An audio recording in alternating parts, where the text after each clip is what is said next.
Hi అండి, welcome back to home మంత్ర. ఇవాళ వీడియోలో డీప్ ఫ్రై లేకుండా తక్కువ నూనెతో మిక్చర్ ఎలా ప్రిపేర్ చేసుకోవాలో చూద్దాం.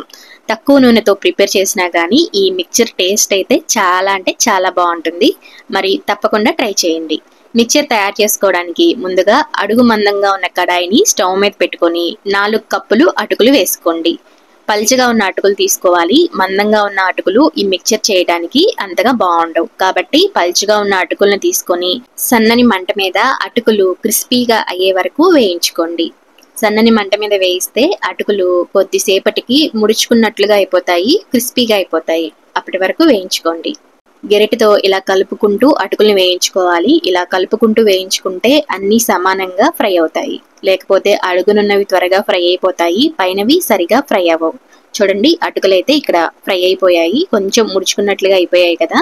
ఇలా క్రిస్పీగా తయారైన ఈ అటుకుల్ని ఒక ప్లేట్లోకి వేసేసుకొని పక్కన ఉంచుకోండి. ఈ అటుకుల్ని ప్లేట్లోకి వేసుకొని చల్లారనివ్వండి. ఈలోగా కడాయిని స్టవ్ మీద పెట్టేసుకొని ఒక 4 టేబుల్ స్పూన్స్ ఆయిల్ వేసుకోండి. ఇలా ఆయిల్ వేసిన తర్వాత ఆయిల్ కొంచెం వేడవనివ్వండి. ఆయిల్ వేడైన తర్వాత ఇందులోకి 1 కప్పు వేరుశనగ గుళ్ళను వేసుకోండి. వేరుశనగ గుళ్ళు వేసిన తర్వాత సన్నని మంట మీద బాగా లోపల వరకు వేగేటట్లు వేయించుకోండి. అప్పుడే ఈ మిక్చర్ టేస్ట్ అనేది బాగుంటుంది. వేరుశనగ గుళ్ళు సరిగా వేగకపోతే టేస్ట్ అనేది అంత బాగుండదు. కాబట్టి సన్నని మంట మీద ఉంచి నిదానంగా కలుపుకుంటూ బాగా ఎర్రగా వేగే వరకు వేయించుకోండి.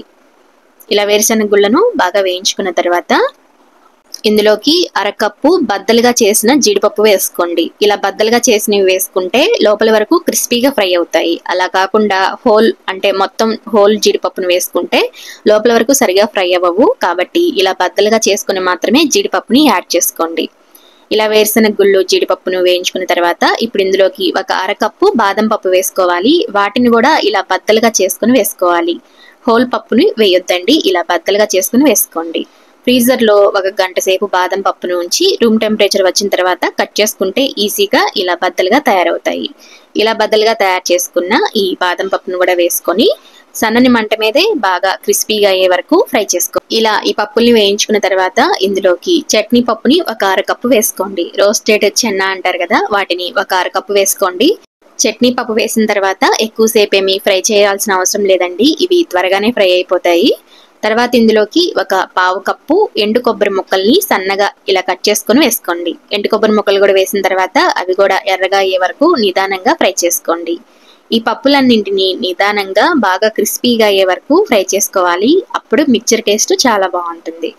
తర్వాత 1/2 కప్పు కిస్మిస్ని యాడ్ చేసుకొని కొంచెం హై ఫ్లేమ్ మీద పెట్టుకొని ఈ కిస్మిస్ని ఫ్రై చేసుకోండి.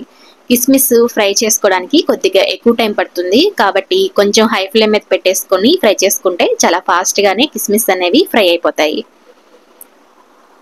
ఇలా కిస్మిస్ని కూడా వేయించుకున్న తర్వాత ఆయిల్లో బాగా ఫ్రై అయిన కిస్మిస్ అనేవి ఇలా కొంచెం ఉబ్బుతాయి, అప్పటి వరకు వేయించుకోవాలి. ఇలా పప్పులన్నింటినీ క్రిస్పీగా వేయించుకున్న తర్వాత ఇప్పుడు ఇందులోకి కడిగి ఆరబెట్టుకున్న కరివేపాకుని 1/4 కప్పు వేసుకొని కరివేపాకు కూడా క్రిస్పీగా అయ్యే వరకు వేయించుకోండి. కరివేపాకులో ఉండే పచ్చిదనం అంతా పోయి బాగా క్రిస్పీగా అయిపోవాలి, అప్పటి వరకు వేయించుకోండి. ఇలా పప్పులన్నింటినీ క్రిస్పీగా వేయించుకున్న తర్వాత ఇప్పుడు సన్నని మంట మీద ఉంచుకొని ఇందులోకి 1/2 టేబుల్ స్పూన్ పసుపు, 1 టేబుల్ స్పూన్ కారం, అలాగే 1/4 teaspoon black salt, 1/2 teaspoon amchur powder, అలాగే 1 tablespoon salt, 2 tablespoons పంచదార పొడిని వేసుకోండి. ఇవి వేసుకుంటే స్వీట్ షాప్ స్టైల్లో మిక్చర్ ఎలా ఉంటుందో ఆ టేస్ట్ వస్తుంది. కాబట్టి మీ దగ్గర ఉంటే వీటన్నింటినీ వేసుకోండి, లేదా కొంచెం చాట్ మసాలా, ఉప్పు, కారం వేసినా కానీ టేస్ట్ బాగుంటుంది. ఇప్పుడు వీటన్నింటినీ బాగా మిక్స్ చేసేసుకోండి. ఇలా సన్నని మంట మీదే బాగా మిక్స్ చేసుకున్న తర్వాత స్టవ్ ఆఫ్ చేసుకొని ఇప్పుడు ఇందులోకి ముందుగా వేయించి పక్కన పెట్టుకున్న అటుకులను కూడా వేసేసుకోండి.